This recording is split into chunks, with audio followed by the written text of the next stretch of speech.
register जोंनो नांगौ जेब्लासिम बे दाबिया जाफुङा आन्दलना कन्टिनिउ जागोन दरमा होबाय थादों सासे सासपेन्डेड मानसिया माबायदि दरमा मोनो बे जोङो नुदों बेयाव माने फाइनेन्स अफिसाराबो मणिपुरि इन्टारभिउनि समाव मणिपुरि मानसिखौ जिरायनो होबाय खाख्लारि टाइटेलनि बर' मानसिखौ इन्टारभिउ जिरायनो होआखै बड'लेण्ड मुलुगसोलोंसालिनि मेन लांगोनायाव दिनै 2 घन्टा दुलाराय बर' फरायसा आफादा धर्ना लादों जोंनि गोबां माहारियारि आफादफोर आरो गोबां जोंनि गण्यमान्य व्यक्तिफोरा बे हाबाफारियाव बाहागो लादों आं गिबियावनो धन्यबाद होदों बड'लेण्ड इउनिभार्सिटिनिफ्राय लानानै क'क्राझार जिल्ला चिरां जिल्ला आनसलिक जोंनि college unit committee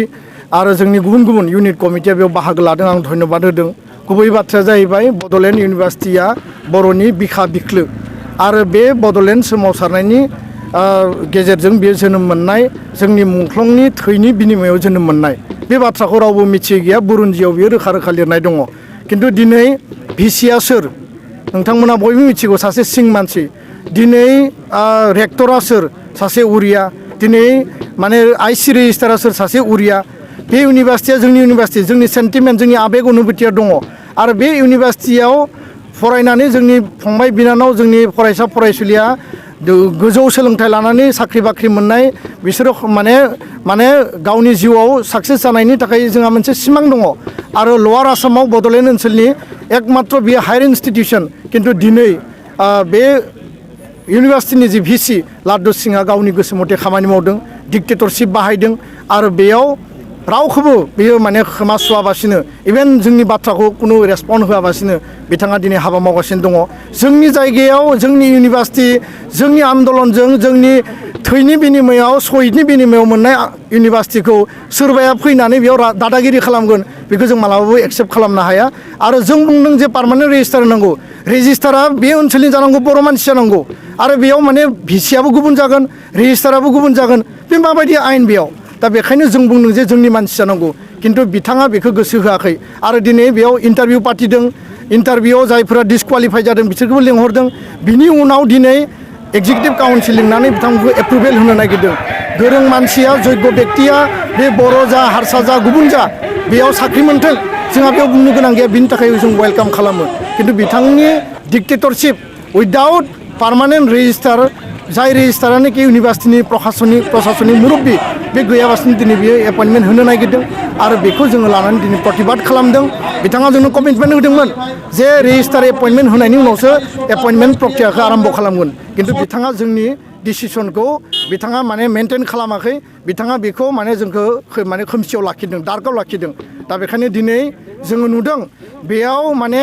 finance अफिसाराबो Manipuri इन्टारभिउनि समाव मणिपुरि मानसिखौ जिरायनो होबाय खाख्लारि टाइटेलनि बर' मानसिखौ इन्टारभिउ जिरायनो होआखै बिनि अनगायैबो जाया माने बेयाव माने माखासे केलेंकारियाव गोलैनाय बे केलेंकारियाव गोलैनाय मानसिया सासपेन्ड जाना दङ सेक्सुवेल हेरासमेन्टनि केलेंकारियाव 2 बोसोर जाबाय बेनो फुल प्लेजेड दरमा होबाय थादों सासे सासपेन्डेड मानसिया माबायदि दरमा मोनो बे मानसियाबो मणिपुरि जोङो मणिपुर उरियाजों जोंहा सुथुर गैया जोङो बिसोरखौ माने जोंहा बिसोरजों जाति हारि नाङै जोंहा सुथुर गैया नाथाय बेयाव जोंनि जायगायाव बिथांनि राजत्वखौ जोङो माने सोलिनायखौ जों लुबैया दा बेखायनो जों खावलायदों दिनै माने बे जेसेबां प्रमोसन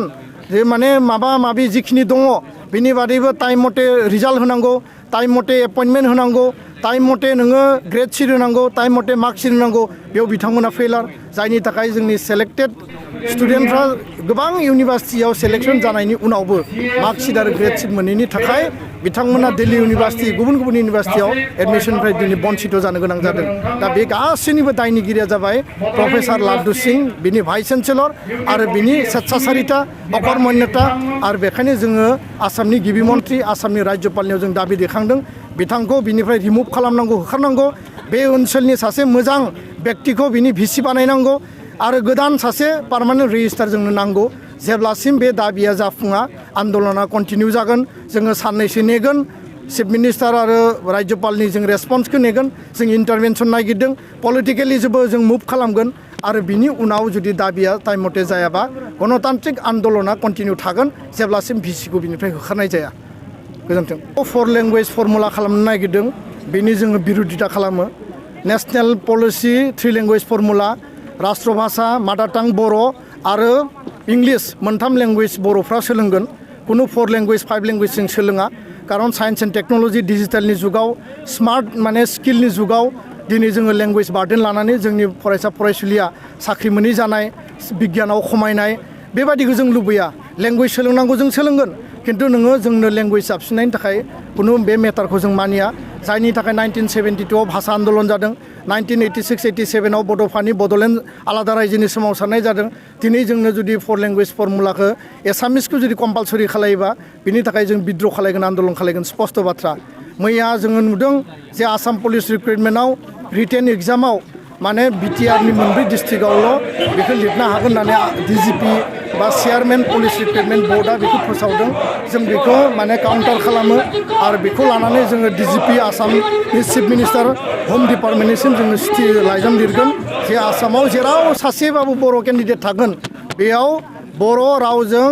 आसाम पुलिस रिक्रुटमेन्टआव इन्टारभिउआव लिरनो मोननाय जानांगौ बेखौ खुनु कारनाव बन्सित जानायखौ जों लुबैया गोबां माखासे बाथ्रायाव दिनै माने नोङो पिजि टेट एपइन्टमेन्टआव जोंनि बर' मानसिफ्रा बन्सित जादों आसाम जुडिसियेल सार्भिसाव माने असमिया रावखौ कम्पालसरि खालामदों दिनै नोङो फाउन्डेसनेल लिटारेसि आरो निउमारेसि नाय निपुन भारत गभर्नमेन्ट अफ इन्डियानि मोनसे लिटारेसि मिशन बेयाव माने एसामिसखौ कम्पालसरि खालामदों बेखौ लानानै जोङो प्रतिबाद खालामदों आरो मैया थुनलाइ आफाद बर'नि गासैबो गोरों गोरा बेक्ति सानसुमै राव थुनलाइनि बिथिङाव खामानि मावनाय बिथांमोनखौ लानानै जोङो मोनसे एक्सपार्ट पेनेल जिरायनानै रिकमेन्डेसन अपिनियन जों बिल्डआप खालामदों उननि समाव दुलाराय बर' फरायसा आफादा आसाम सरकारजों रायलायगोन सावरायगोन पजिटिभ रिप्लाइ मोनाबा बिनि थाखाय जोङो गण आन्दलन खालामगोन कारन रावा जोंनि जिउ बे रावखौ लानानै जों कुनु डिप्राइभ कुनु कम्प्रमाइज खालामनायनि बाथ्रा गैया आरो कुनु माने बेबायदि जोङो बन्सित जानायखौ जों लुबैया आरो जोंनि फरायसा फरायसुलिया माने बिसोरो जग्य बेक्तिया साख्रि मोननांगौ आरो बेयाव असमियाखौ कम्पालसरि खालामनायखौ जों मालाबा मानिनानै लानो हाया दा बेखायनो आसामनि दा Assam official language learning act 2020 बे एक्टआ जोंनि थाखाय मोनसे सुथुर बे आयेना दा बेखायनो जों बुंदों बर' रावा 90 सिडुलाव हाबबाय बर' रावा आसामनि अफिसियेल लेंगुवेज बर' रावा इउनिभार्सिटियाव फरायजाबाय बर' रावजों PhD लानो हायो